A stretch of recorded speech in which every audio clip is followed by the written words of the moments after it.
So here we are in Google Colabs.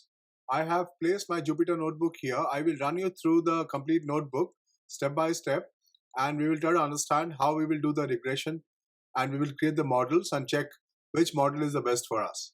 So before we start, we look at the data what we have. This data is taken from NASA, and this was actually a data which was utilized for simulation. Now the data contains 5 variables which are our independent variables. They are frequency, which is in hertz, and angle of attack, chord length, free stream velocity, and suction side displacement thickness. Now based on these 5 parameters, we will try to estimate the value of the dependent variable, that is scaled sound pressure level. This is going to be in decibels. Now before we can start, we need to import the data. The data I have uploaded in the Google Colabs right now. You know that in Google Colabs this data will disappear moment the session ends. So every time you need to upload this data. This data file is provided to you along with this video. Now we start. We first import pandas because we're going to use pandas to read our data. So I run this runs. Now I will import the data. This is there in this particular file. This file happens to have a separator called tab.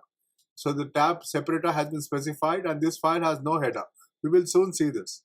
And I read this data, and Panda will read this data using the function read CSV, and this creates a data frame, and I have named the data frame as df_raw.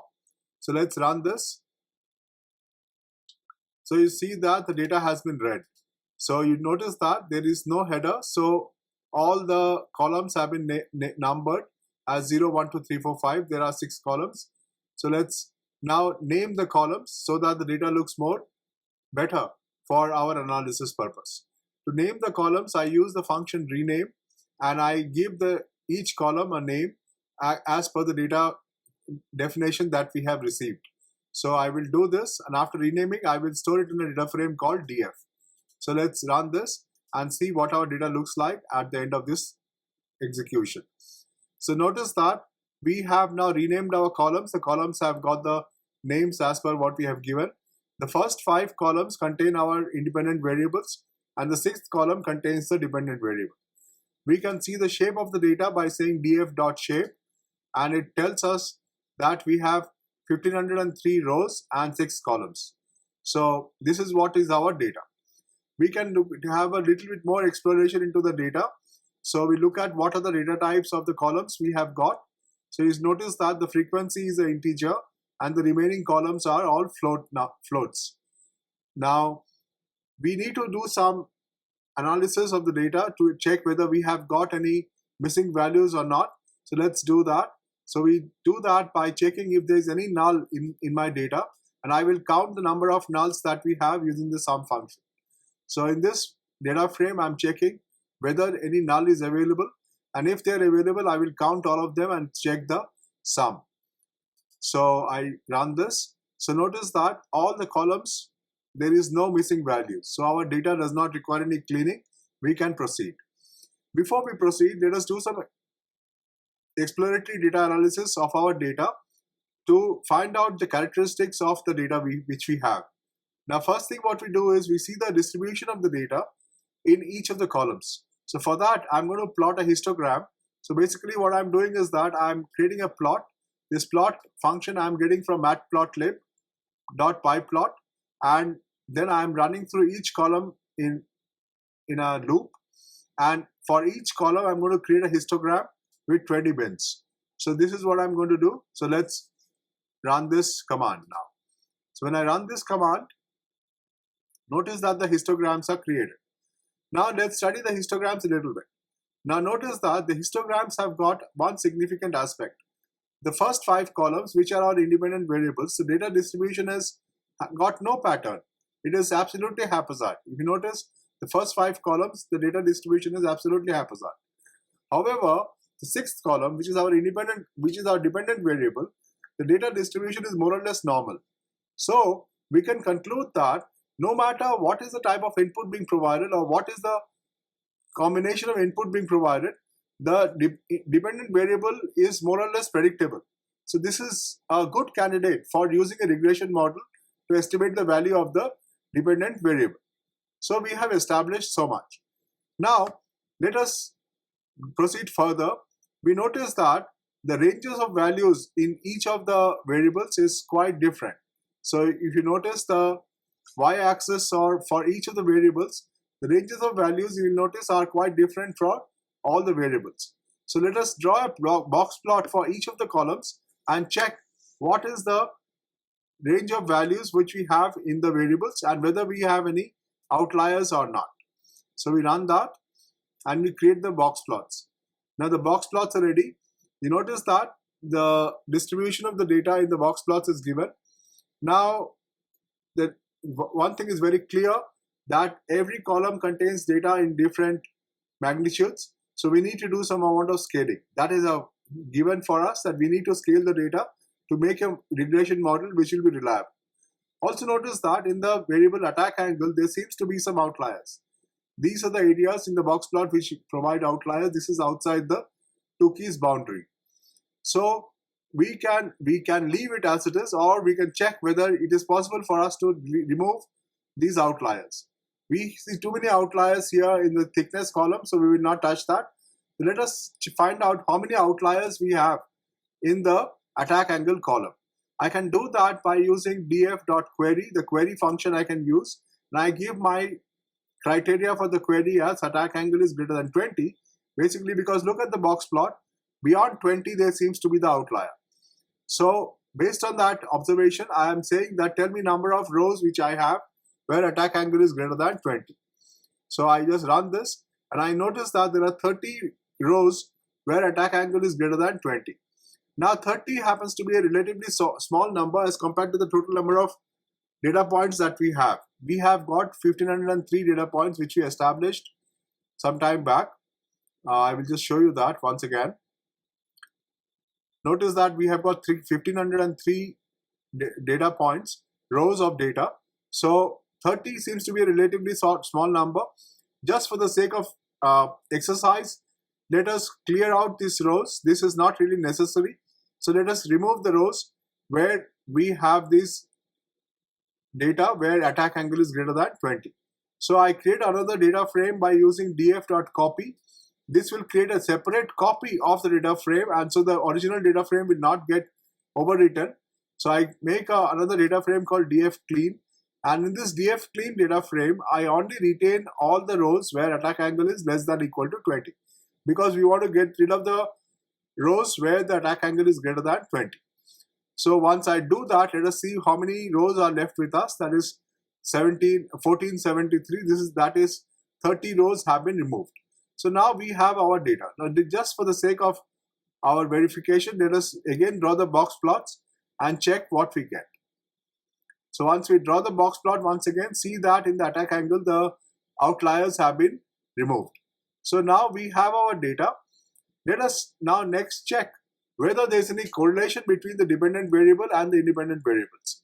Individually, let us check whether the dependent variable and the independent variables have any correlation or not. To generate the correlation, we write a small program. Now I create a data frame called core_df.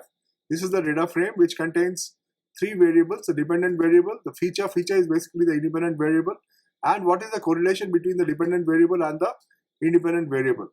That is what we store in the third column. So I am creating a empty data frame using the pd.dataframe command, and then I'm making a data frame where I'm keeping the values of the dependent variable, that is scaled sound pressure level.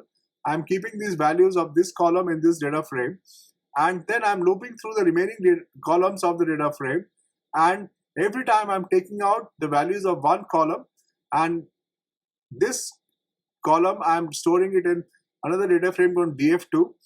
Then I find the correlation between df1 and df2, and I'm storing this data, that is the dependent variable column, the independent variable column, and the correlation between them. So I'm storing it in a data frame. So let's run this and see what I get. Once I run this, I notice that I got my correlations. However, make a notification here that all the correlations between the dependent variable and the independent variables is very weak. You notice that They are neither close to -1 nor they are close to +1. They are very close to 0. So the relationship between the dependent variable and the independent variable is very weak. So let us see whether the independent variables put together are able to make a good prediction for our dependent variable or not, because individually none of these variables can make a good prediction for our dependent variable. So now we come to the step where we start creating our regression models. And we know that first thing we have to do is that from the data what we have to create the training set and the test set. For creating the training set and the test set, we can use the scikit-learn library, that is sklearn.model selection. So here we start using scikit-learn. Scikit-learn, you know that the library is named as sklearn. So here from scikit-learn we take model selection, and in model selection we look at the function called train test split. And the train test split will give me two data frames. One is the training set and one is the test set. I will store the training set in the data frame called dftrain and the test set in the data frame called dftest. And then I'm giving it the dfclean data frame as the input, because here we have the rows which we want to use for our modeling. Then I'm giving the next parameter, train size, as 0.7. This basically means that my training data will contain 70% of the total data and the test data will contain 30% of the total data. Then I have to give a seed, that is for randomization of the data. So I can give any seed. So I could have changed this number. Let me make it 42 or 44. So I can give a seed. So once I do that, the training set and the test set should get created. Once the training set and test set are created, I need to make my x variable and the y variable. The y variable will contain only my dependent variable. So that's why from the training set, I have taken out the dependent variable and assigned it to y train. So this is my y. This is my labels, which I want to which I want to use for modeling. Remember, we are doing supervised learning. And from the training set, I drop the dependent variable and only retain the independent variables, which will be my x variables. So the x variables will contain only the dependent variables, and the y variable will the x variables will contain only the independent variables, and the y will contain the dependent variable. So that will be my modeling data. I do the same thing for my test data also. I retain the dependent variable for y and the independent variables for x. So now let's run this. So this has got run now. Let us have a look at what is the shape of my training data. So notice that now there are 1031 rows in the training data, and the remaining data should be in the test data frame, that is 442. So this is around about 70% and this is the 30%. I can have a look at my training data also. I just look at the head of that. So notice that in the y variable, I have only got the dependent variable. And in the x variable, I should have the independent variables. And I have that. So here the x variable, x contains the independent variables. So now my training and test data set has been prepared. So I start training my model. So I will create my model for linear regression first. Linear regression model can be created with the scikit-learn library sklearn.linear model. In this, I have the function called linear regression. So I will use this. And first, I need to create an instance of the linear regression model. So I will store that instance in a variable called LR. And to this linear regression function, I say that normalize the data. So I say normalize is equal to true. This means that the data will be normalized before the model is created. Once the instance is created, I can create my model by simply calling the function fit. So if I say fit and give it the x data and the y data, the linear regression model will be created. So let's run this. And now the model is got created. It says that it has made a copy of this and it has estimated the intercept and it has done the normalization also. So using this model now, I can make my prediction and I store my prediction in the variable y_pred_train. So to predict, I need to just call the function predict. So I can give my model's instance .predict and give the x data based on the x. This is x train. So based on x train, the predictions will be made, and I'm storing the output of this prediction in y_pred_train. So let's run it. And notice that now I have got my predictions from the linear regression model, which is given here. I can check how good my predictions were by taking the metrics from this model which I have created.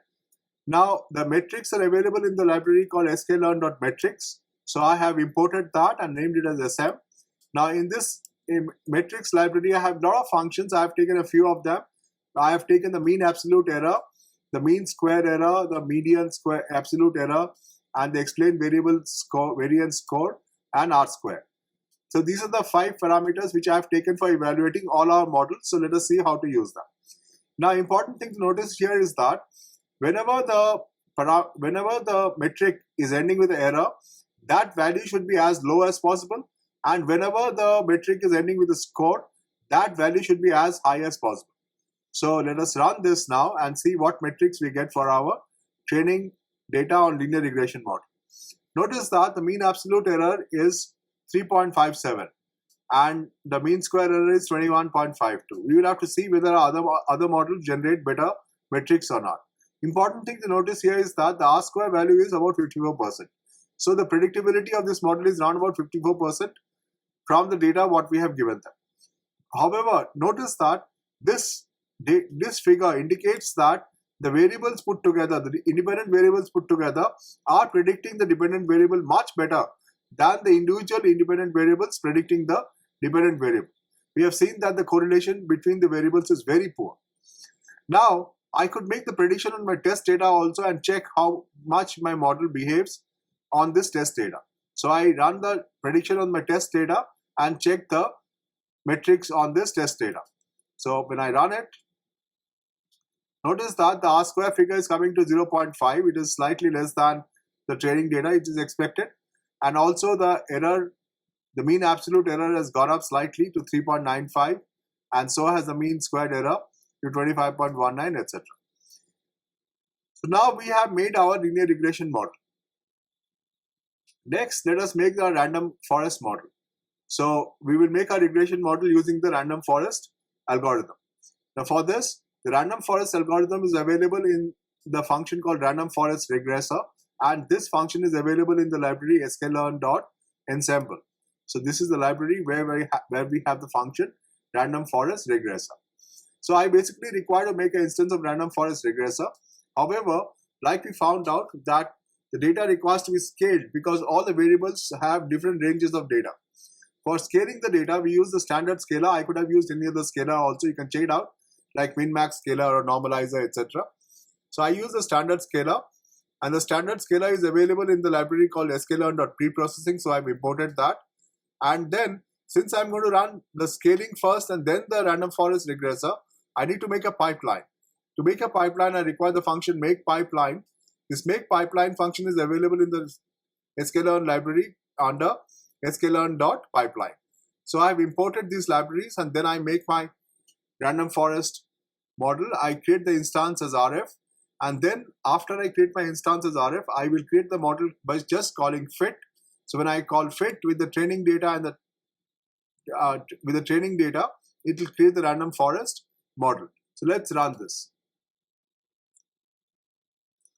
So now the random forest model has been created. So you can notice that it is given you all the different parameters. You could have tuned many of the parameters and checked also. And then using this random forest model, I will create my predictions. So let us see the predictions. So now the predictions have been made. Notice that these predictions are much different from the predictions made by the linear regression model. So you notice that the models are already giving different outputs. We can check the goodness of the random forest model by collecting the metrics from them. So I run this. Notice that the mean absolute error is 0.48, whereas in the linear regression model, the mean absolute error was 3.57. So the random forest model, the error seems to be much less. Also notice that the R square figure is about 0.99. This is a much better R square value as compared to what we got in the linear regression model. Let us now run this random forest model on our test data and check what is the values we get. Notice here, the error is slightly gone up in the test data. However, the R square is still about 0.94. So this is a good model, better model than the linear regression model that we have been able to generate. Lastly, let us create the model using support vector machines. So for support vector machine, we require the function SVR, which is a support vector regressor, and this is available in the library sklearn.svm. So just like we did for the random forest, we will first scale and then call the support vector machine. Here I am giving C. You know that C is nothing but the cost function which we will assign to the large residuals, and then we give a epsilon. The epsilon has to be a small figure. Let me give it as 0.01. So then I will create my support vector machine model by calling fit. So let's run it. So there the model has been created. Let us see how good a model it has created by checking the metrics. Notice that we are getting R square score of 0.72, and let us see how much we get on the test data. On the test data, it's giving a R square score of 0.68, and the error is 3.03, whereas here it is 2.66. So this seems like this is not a very good model. So let us try to change the values of C and epsilon and see whether we get any better figures or not. So I change my C to, let's say, 30, and my epsilon, let me change it to 0.9, and once again let me create my model. So what we are doing right now is basically hyperparameter tuning. So I am tuning my hyperparameters to see whether I get a better model or not. So when I see my metrics, you notice that R square figure has improved quite drastically. Now it is 0.85. Also the error value has come down to 1.84. Let us see what I get on the test data. On the test data, also notice that now the R square is 0.83 and the absolute error is 2.16. So we can create different models, and now we can compare the models. Among our models, it seems like random forest model is giving us the best model for the given data. So we can make a choice because these are the parameters on which we have decided to make a selection of our model. Based on this parameter, according to this data, we should go with the random forest model for our regression for this particular data. So that is the end of our discussion. Thank you so much.